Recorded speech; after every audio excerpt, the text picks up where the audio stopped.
Hello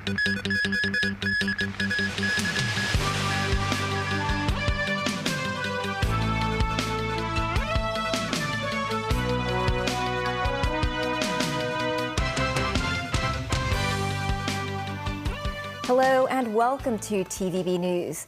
The Audit Commission issued a new report which criticized the shortage of government dental clinic services in the city.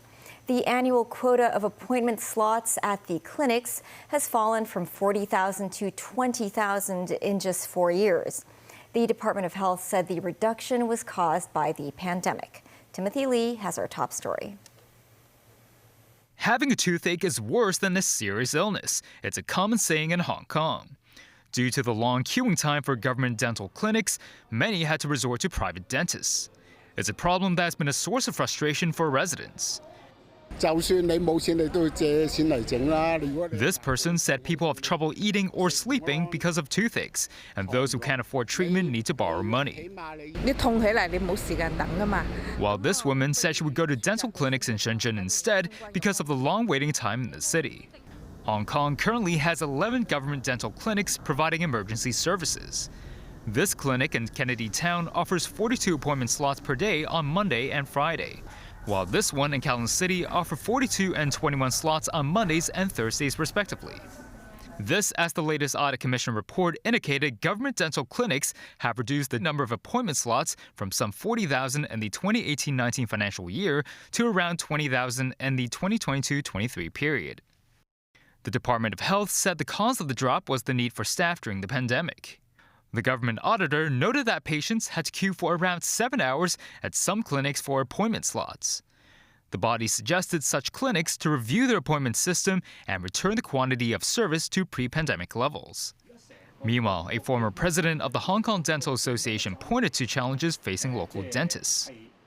With more communication with the mainland, there is a lot of advertisement from the mainland China, and then to advocate people that to seek for dental treatment in the mainland. And I think to a certain extent that the dental business of the private sector in Hong Kong is affected. At the moment, the private market sector is a bit quiet than before. We will assume that more dental graduates from the Class 24 may join the government dental service. Dr. Liu said many in the dental industry do not oppose the government's implementation of limited registration for overseas dentists, which will allow them to work more easily in the city. He noted the sector believes the move will help alleviate the city's dentist manpower shortage problem. Timothy Lee, TVB News. U.S. Secretary of State Antony Blinken arrived in Shanghai today at the start of his 3-day trip to China. Blinken will be meeting senior Chinese officials for discussions on a number of unresolved issues that have caused tension between the two countries. It's the latest high-level contact between the U.S. and China after a visit by Treasury Secretary Janet Yellen and a phone call between President Xi Jinping and U.S. President Joe Biden. Blinken will meet business leaders in Shanghai before heading to Beijing on Friday for talks with his counterpart, Wang Yi. The top U.S. diplomat is expected to press China to stop their companies from assisting Russia's defense needs. A senior U.S. State Department official said Blinken will raise clearly and candidly our concerns during the talks. The United Nations Human Rights Chief is calling for an independent, transparent investigation into mass graves found in and around the hospitals in Gaza. UN High Commissioner for Human Rights Volker Turk condemned Israel in a statement on Tuesday after more than 300 bodies were uncovered near the destroyed Nasser hospital in southern Gaza. The U.S. State Department said reports of a mass grave were troubling. This as Israel steps up airstrikes on Rafah, where 1.5 million people are sheltering ahead of a looming ground offensive.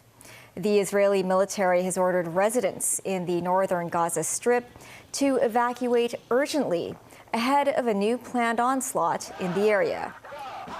An IDF spokesman said residents were in a dangerous combat zone, with the military set to act with great force against Hamas infrastructure. With the war 200 days old, the Palestinian death toll in Gaza has risen to almost 34,200. Hundreds of people in Tel Aviv staged a protest to mark the occasion, calling for a deal to free hostages amid stalled ceasefire talks. The number of pro-Palestinian protests is growing on university campuses across the United States as more student arrests are made. And there is growing concern about anti-Semitic rhetoric. NBC has more. Shame on you! Shame on you! Clashes and arrests from the streets of New York to the University of Minnesota to Cal Poly Humboldt. As more universities crack down on pro-Palestinian protests, citing safety concerns and anti-Semitic rhetoric. Pro-Palestinian encampments now across more than a dozen campuses, as students call for universities to divest from companies connected to Israel. We're paying a lot of tuition to be here. We want to know where our money is going. We want to know where the investments are going as students. Overnight at New York University, police say 120 protesters were taken away in zip ties. 116 were released with summons for trespass, including assistant professor Zach Samelin. Did you have the opportunity to leave? I did have the opportunity to leave, yes, but what I did instead was I linked arms with my colleagues on the faculty of New York University in order to protect our students from the police. The university said many of the protesters were not affiliated with the school and that they'd witnessed disorderly, disruptive, and antagonizing behavior, pointing to intimidating chants and several anti-Semitic incidents reported. The days of protests following congressional testimony from Colombia's president, creating a new flashpoint between free speech and hate speech. Why do you believe they stopped this protest? NYU has been engaged in a campaign of repressing pro-Palestinian speech for 7 months. That is, I'm unequivocal about that. Students insisting the protest was peaceful. Today, with the NYU Business School barricaded, students gathered in nearby Washington Square Park. It's really frustrating because they say they're for free speech and they say they're for academic freedom. At nearby Columbia University, classes are being offered online the rest of the year. The pro-Palestinian encampment still standing following last week's mass arrests. It's not safe. And Associate Professor Hagar Shamali says the university needs to do more for Jewish students to feel safe. it shouldn't be that we have to shut down classes and go virtual and force us to stay home and encourage Jewish students to stay home because the protesters have created an unsafe environment.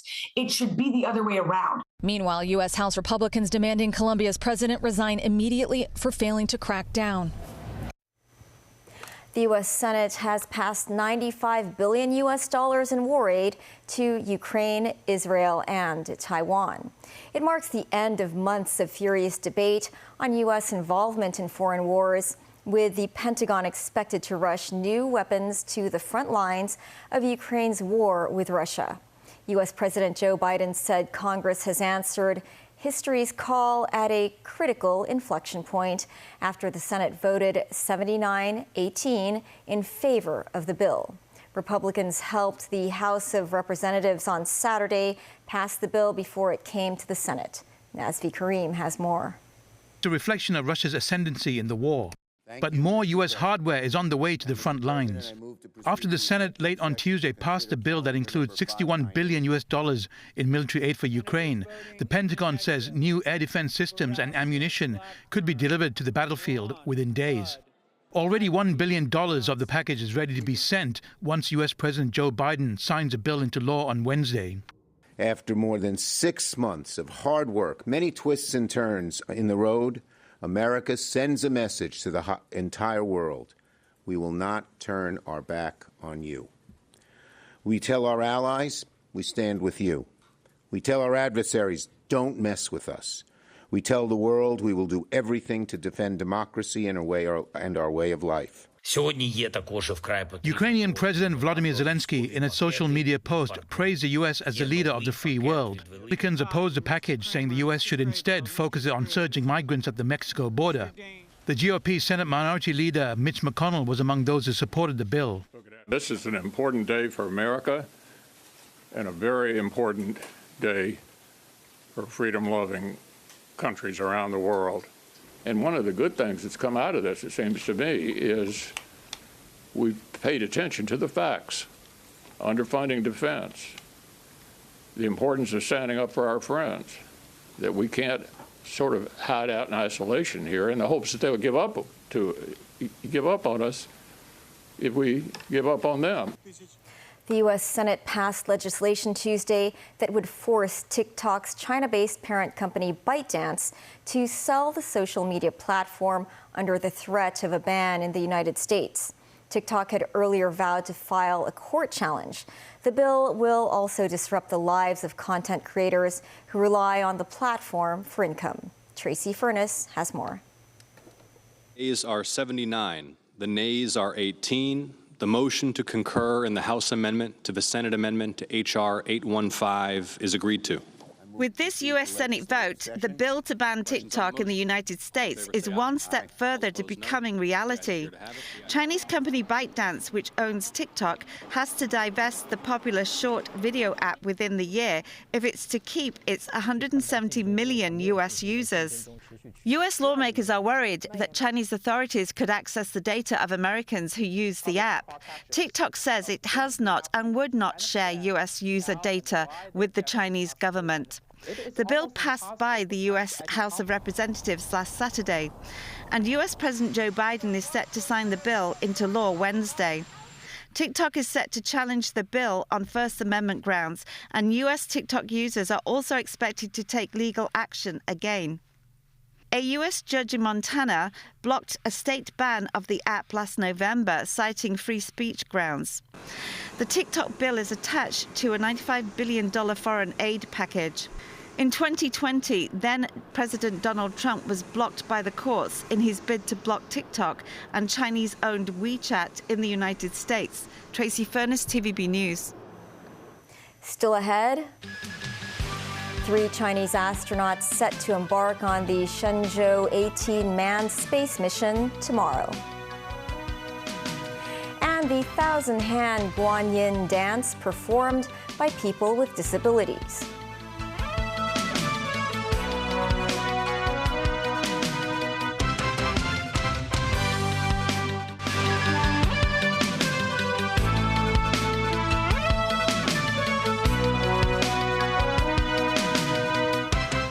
Welcome back.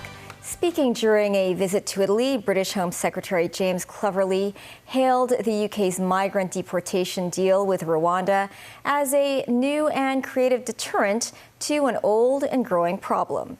However, he stressed Westminster is taking criticism of the policy by the UN Refugee Agency seriously. Daniel Rell tells us more.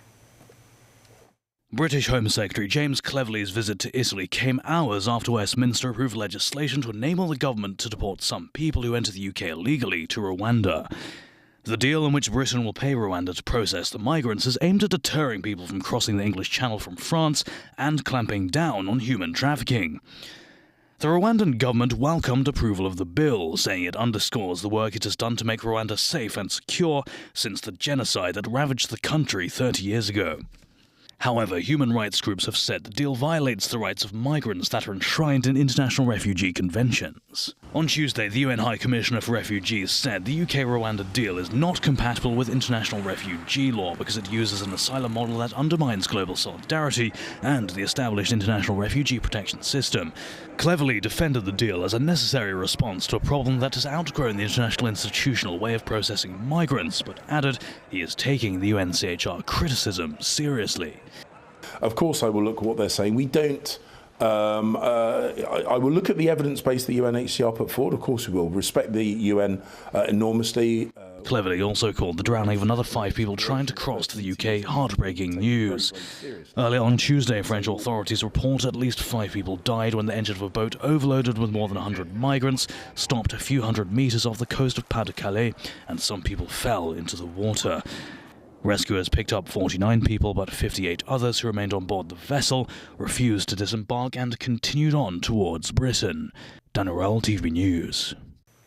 Hong Kong Tramways currently has about 150,000 passengers per day. The company's managing director, Paul Tervodi, said the firm is taking initiatives to improve the tram's accessibility for passengers as there are steps to enter the vehicle. He said the company has reviewed the design of the new generations of trams to make it more user-friendly, especially for the elderly. This includes installing devices to help them get into the trams. The company is working with the Transport Department and the Highways Department to improve some tram stops' accessibility, especially for the elderly and people with disabilities. Guanyin with 1,000 hands is considered one of the most beautiful stories in Chinese culture. A group of mainland performers with hearing and sight disabilities is bringing to Hong Kong for the first time a new musical show that also features art from Dunhuang in Gansu province. The organizer hopes the show will bring positive energy to the city. Sakura Ip was at the rehearsal.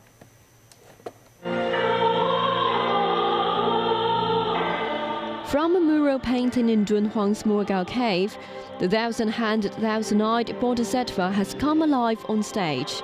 These are dancers with hearing disabilities from the China Disabled People's Performing Arts Troupe. Disability is no barrier to the precise dance steps, perfectly synchronized to the music. 我们在训练的过程中呢， Tai Lihua, president and art director of the troupe, revealed that the deaf dancers are trained to memorize music by feeling the rhythm from vibration emanating from loudspeakers. They visualize the musical notes and tempo thanks to sign language interpreters on the side of the stage. She said the performance is an opportunity for the disabled artists to build confidence. Besides deaf dancers, the troupe also includes musicians with sight disability. Over the past 37 years, the troupe has performed in 103 countries and regions. It debuted at the CCTV New Year's Gala in 2005. They were also featured in the closing ceremony of the Beijing 2008 Paralympic Games. This year, the troupe has brought its new musical show, 1,000 Arms and 1,000 Eyes, to the Jockey Club Auditorium of the Hong Kong Polytechnic University. The organizer hopes the show would bring positive energy to the society. I believe culture is the heart and soul of a country. I hope this wonderful show can bring new experience and inspiration to the people of Hong Kong and the Greater Bay Area, and make them more aware of the importance of the artistic tradition of our country. The troupe will head to Zhuhai for the next performance on Friday. Sakura TVB News. China's Shenzhou 18 manned spaceship will be launched at the Jiuquan Satellite Launch Center tomorrow night. The spaceship will carry 3 astronauts who will stay on board the Tiangong space station for 6 months. Mimo Singhai reports. These are the 3 astronauts who will embark on their Shenzhou 18 manned space mission tomorrow. The mission commander, 43-year-old Ye Guofu, was part of the 2021 Shenzhou 13 mission. He previously played a musical instrument in space. Li Chong, aged 34, is the youngest amongst the 3, while Li Guangsu is 2 years older. The two are among China's 3rd batch of astronauts and will carry out a spaceflight mission for the first time.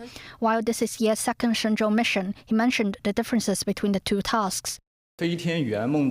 My dream came true. For this time, as the commander, I shouldered more responsibilities under a bigger pressure. The crew task, every time there are new missions on the list.